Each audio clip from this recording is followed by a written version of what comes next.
Deməli, xatırlayırsınızsa bizim keçən dəfəki dərsimiz e, T hesab haqqında oldu. Ondan əvvəlki dərsimiz isə əməliyyat jurnalının tərtibi haqqında oldu. Biz qeyd eləmişdik ki, əməliyyat jurnalı öz bazasını gedib sənədlərdən götürürdü və bizim də dərsimiz də təlim xarakterli olduğuna görə o gedib məsələlərdən götürürdü. T hesab da öz bazasını gedib əməliyyat jurnalından götürürdü. Yəni əməliyyat jurnalında səhv olarsa %100 o deməkdir ki, bu T hesabda da səhvə səbəb olur. Bugünkü dərsimiz isə sınaq balansı ilə bağlıdır. Sınaq balansı da öz bazasını gedib T hesabın son qalıqlarından götürür. Yəni T hesabda səhvli olanda artıq sınaq balansında səhvli olması mütləqdir. Adına görsün sınaq var, bir də balans sözü var. Yəni balans nə demək? Tarazlıq deməkdir. Bu o deməkdir ki, biz artıq burada ilk bərabərliyi görəcəyik ki, yəni hesabatdan öncəki bir balansdır. Yəni biz sınaqdan keçirdik ki, biz bura kimi olan mərhələni doğru almışıq, yoxsa yox. Burada biz balans şəklində almasaq, debetdən cəmi, kreditdən cəmi bərabər şəkildə almasaq, bu o deməkdir ki, ya T hesabda səhvimiz var, ya da əməliyyat jurnalında. Bunun üçün bizə nə lazım? Sınaq balansı nədir? Hesabların debet və kredit üzrə son qalıqlar maliyyə bərabərlik düsturunun elementləri üzrə kateqoriyalaşdırılmasına sınaq balansı deyilir.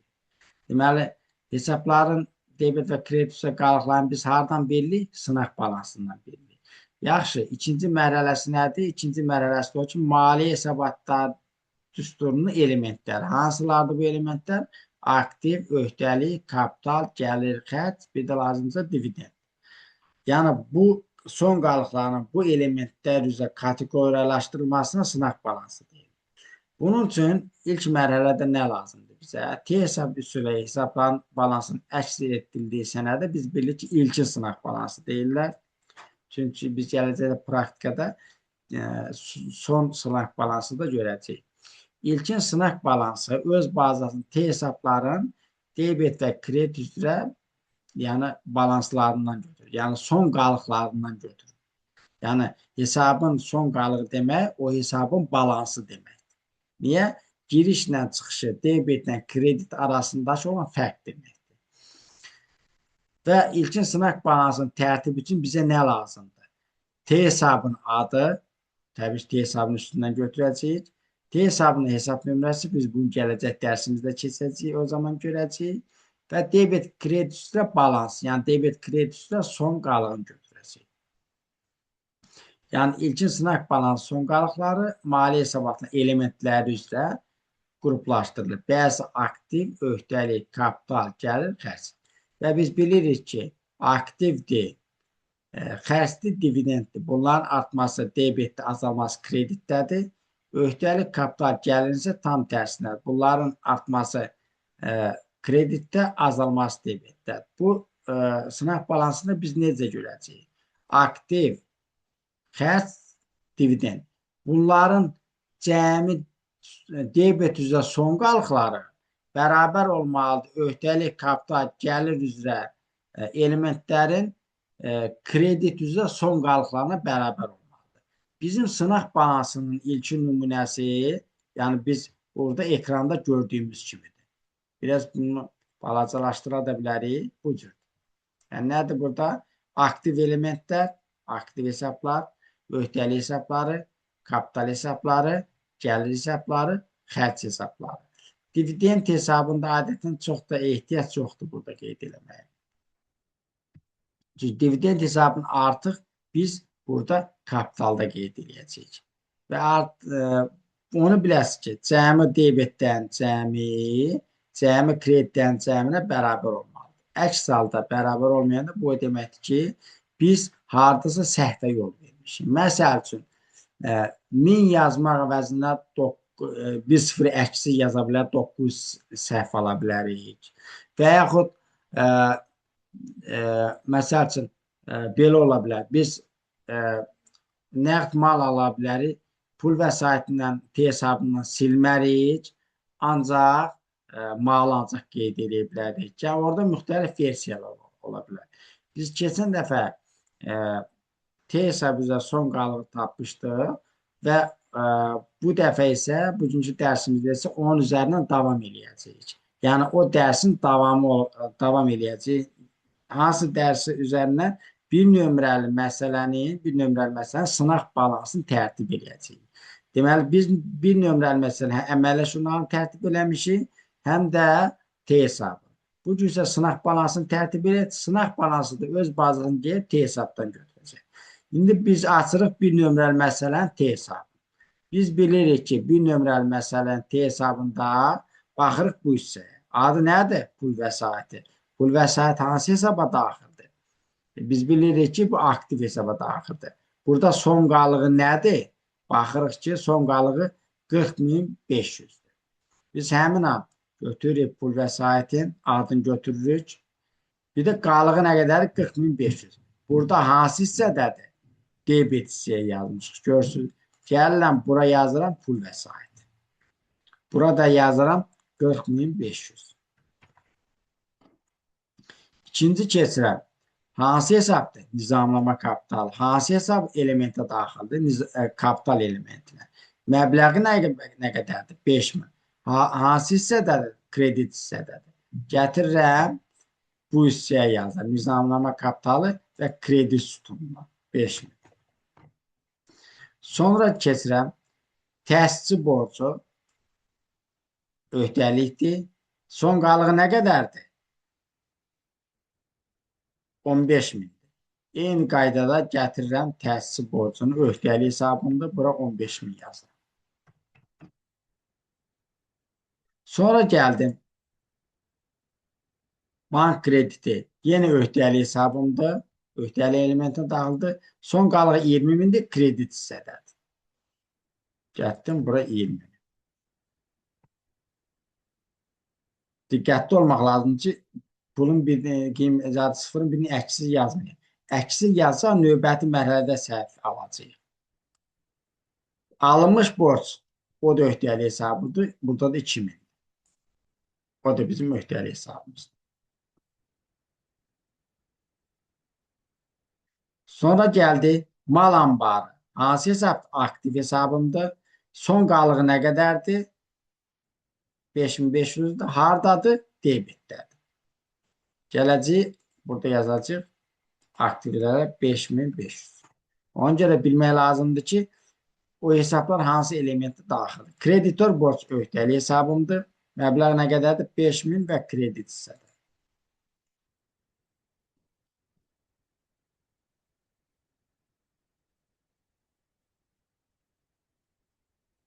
SMM-də nə qədərdir?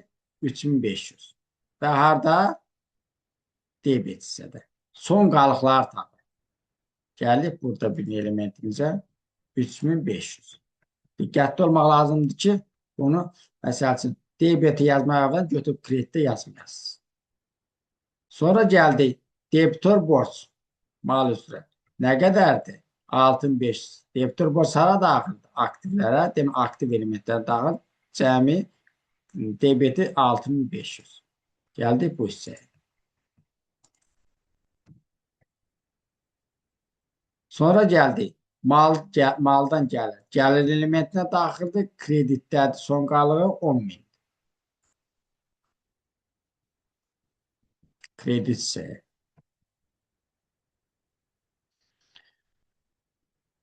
Debitor borc xidmət üzrə. Nə qədərdir? 500 manat.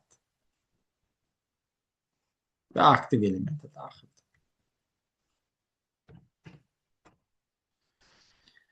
Sonra gəldik. Xidmət gəlirimiz.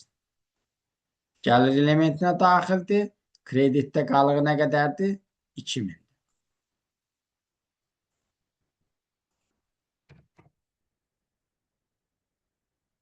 Əmək haqqı xərci nə qədərdir? 1500 manatdır. Xərc elementinə daxildir. Son qalıqlara baxırıq ancaq.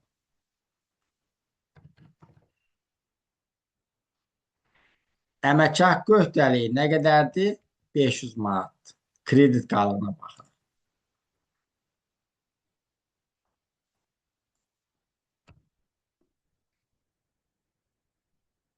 Niye 500'dür? Çünkü 1500 öhdəliyimiz var idi. Onu 1000 ödəmişsə 500 qaldı. 1500'dən 1000 çıxmışıq 500 qaldı. Gəldi avadanlıq. Aktiv hesabımdır və debit qalığı. Məbləğ nə qədərdir? 5000.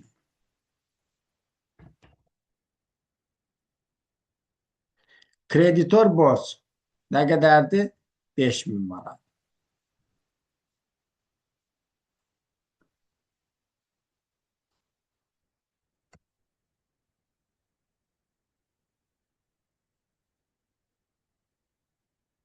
Verilmiş borc aktiv hesabdır. Nə qədərdir? 1000 manat.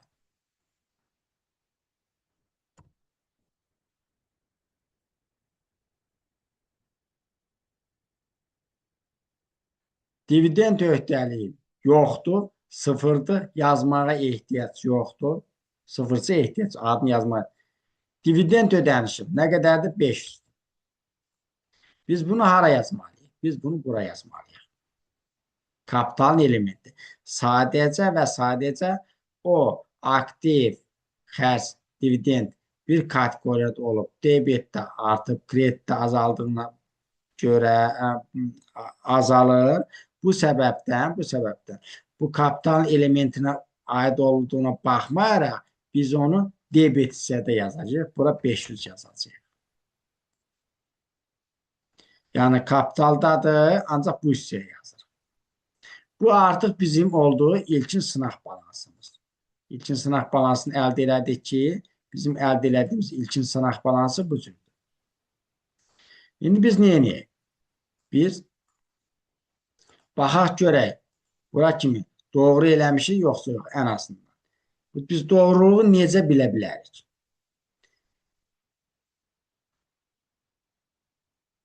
Açaq kalkulyatorumuz.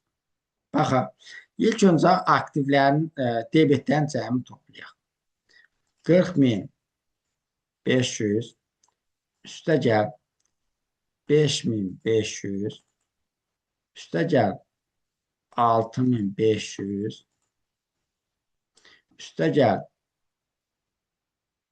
500 üstə gəl 5000 üstə gəl 1000 üstə gəl bu 500 dividend üstə gəl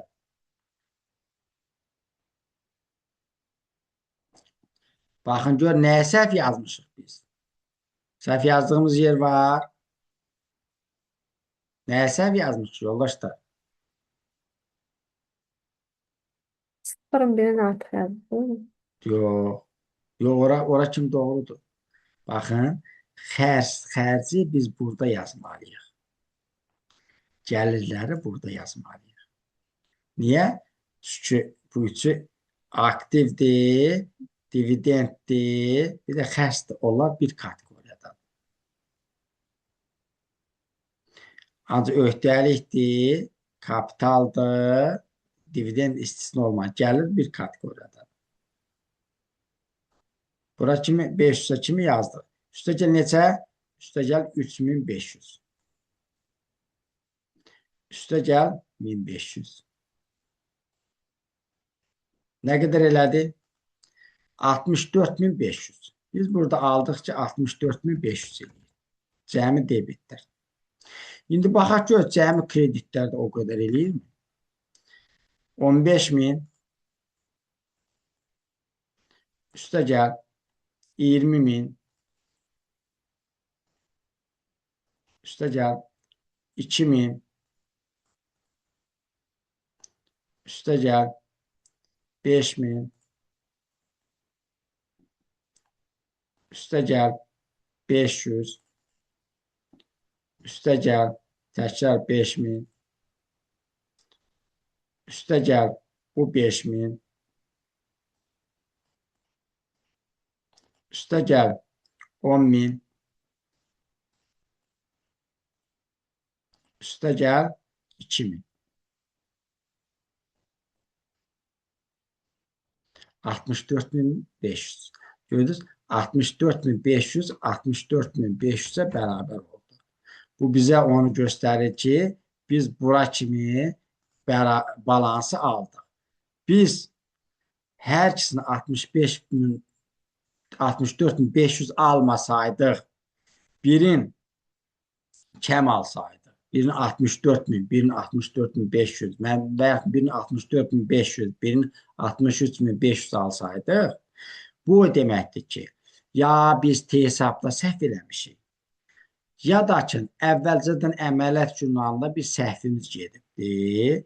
Biz yəni kötü hissə, əməliyyat jurnalında səhvli gedibdir, o gəlib bura çıxıb. Burada əgər səhv alıb debetdən cəm, kreditdən cəmlə bərabər deyilsə, bu zaman buradan sonraki mərhələ olan maliyyə hesabatları mərhələsinə keçməyin mənası yoxdur. Geri dönüb ilk öncə hesabda səhv axtarmaq lazımdır. Hesabda da tapmasaq, bizə hesabda olur. Deməli, əməliyyat jurnalında bir şey səhv eləmişik ki, gəlib o burada qarşımıza çıxır. Aydındır yoldaşlar.